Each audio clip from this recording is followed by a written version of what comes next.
Okay, here's another very interesting one. Now, this gentleman is an escapee from the Joe Arpaio camp. I just made that clear. I know it's a bad joke. Anyway, the Talawa Indians of Southern California performed a whirling dance or a tatawila dance, and that individual right there is wearing a Condor dance skirt, just like the ones I showed earlier. And in this dance, because it was a whirling dance, and so it would whirl around as fast as you could until the feathers were out horizontal. And the whole idea was that it was supposed to mimic a flight of a condor or a bird or an eagle.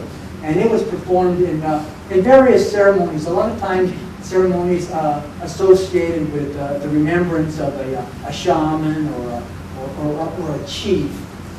I'm not sure what the little sticks are there for, but probably would get like really dizzy and need them. Sorry. Shouldn't be so correct. But that's a very, very common use of the dance script. Okay. Some rituals. This is a famous rock painting of mine because I actually tracked it down and photographed it. And it was in a very small, low cave that I actually had to crawl on my belly to get into. And once I was into it, I had basically this much room right here, and just a little space for my arms. But anyway, within that cave wall, you have a picture here. And what you see is the shaman down below. Above, you see the condor. And what you can't see, probably, is there a little red line that connects the two. So what happened in this ritual is that shaman, maybe utilizing psychotropic plants, power objects like crystals and bones and various rocks, or ceremonial knowledge, or all those in accumulation and also he would also don a cape made of condor feathers. And a combination of all these things, it was believed, gave that shaman the power to travel to the other world, to encounter his spiritual helper, which was called his Atishwin.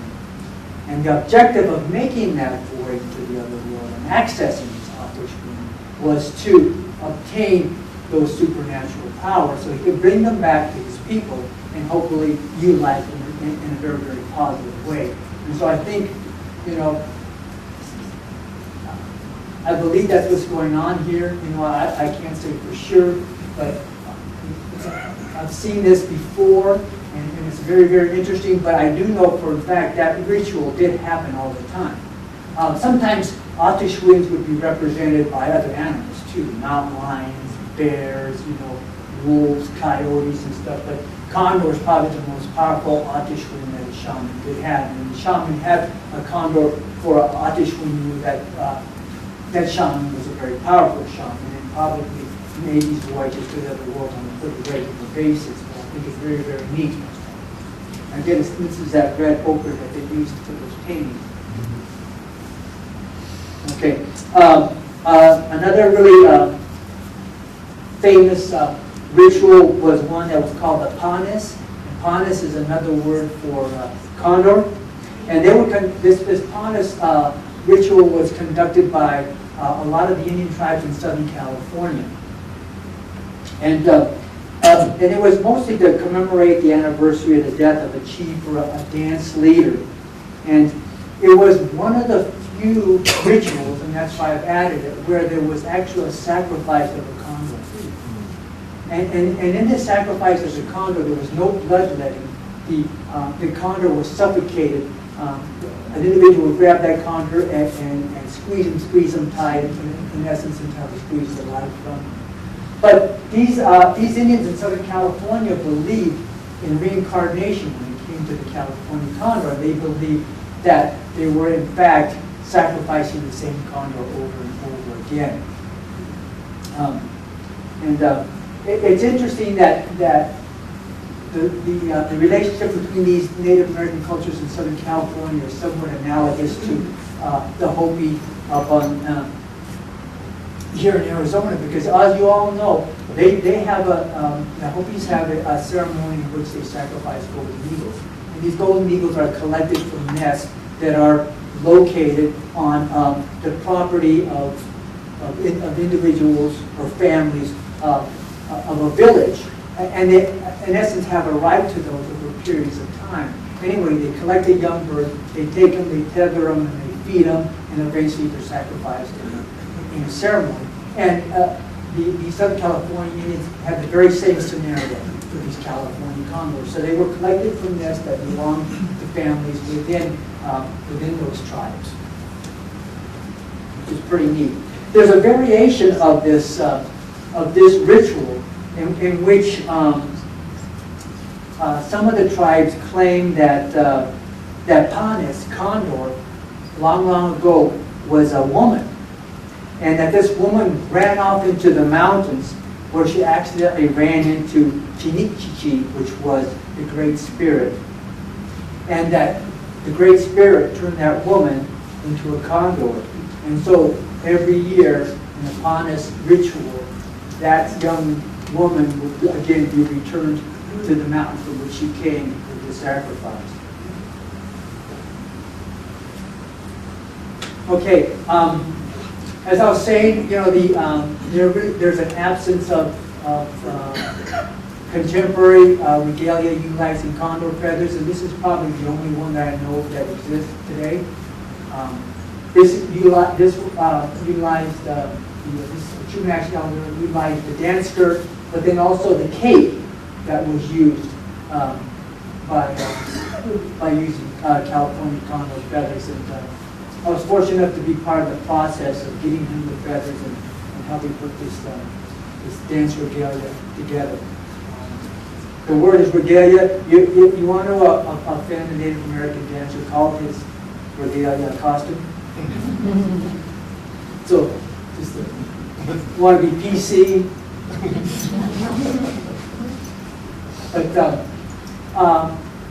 this elder, Chumash elder, has since passed away, and I'm not sure what happened to that regalia. I'm not sure whether they practiced the old ways or not. But it is, in essence, gone, and I can't tell you if any exists out there today. Okay, another common condor regalia was the moki, and it had a lot of different names depending on the tribe that was performing it.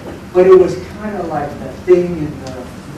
But anyway, it was just like a large tubular kind of covering of condor feathers. It was a very, very powerful ceremony ritual, and this condor impersonator, and that's what the tribes call him, would do this again. Kind of a spooky march, and it was said to be extremely powerful, and only certain members of the tribe could actually witness these things. And so, between this moki and the cape and dance skirt, those were the two primary large regalia utilized. This is in the Natural History of Museum in Oakland, California, and I think it might be the only one in existence. And I had to sneak a picture of it when the curator wasn't watching. That was against the rules. Oh well. Okay, so I'll just kind of wrap things up with one more story. The condor comes up in a lot of fire legends, and that's because, again, fire was a very significant thing in these cultures. They lived off these fires, and that's all there was, let me tell you. And it's interesting that Condor shows up in an obsidian story, too, because, again, obsidian was critical to Native Americans. And it's just an example of just the influence and the importance of Condor within these Native American cultures. Anyway, this is a Maidu story. It's the Maidu fire story.